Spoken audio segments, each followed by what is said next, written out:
અરે એ ઓલાનું લે, હવે ઓલાનું લે. ફાઇનલી ગઈ 4 પતંગ કાપી નાખી આડીની ગઈ. પેલો જ પેંચ કહેવાય ગાય. આ પેલી જ હજી પતંગ ચગાવી. ઓલી તો ગઈ હમણાં વહી ગઈ. અને ગાય જ હવે પતંગ આપણે થોડી ફાટી ગઈ એવું નથી તને દેખાતું ઉપરથી? તો વાંધો નહીં, થોડોક ઢીલ ખેંચી લે, થોડીક ઢીલ જવા દે.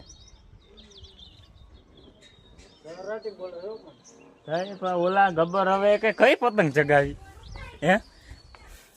કા તારો વિડીયો બનાવ્યો હાલે એમાં શું હોય યાર? તો ફાઇનલ કહીએ ઉલ્લા પણ જાઉં જઈ લે, ખેંચી લે ભાઈ. દોરી કેમ હે ભાઈ? ગાઈ જે ઓલાનું કાપી જોઈ છે એની આગળ કેમ કપાઈ? 4 પેંચ કાપાય આપણે. અને હવે 5મો પેજ લડાવવા જઈ રહ્યા છે. ઢીલે કાપે એવો સાહેલિયા ખેંચ, આ ખેંચે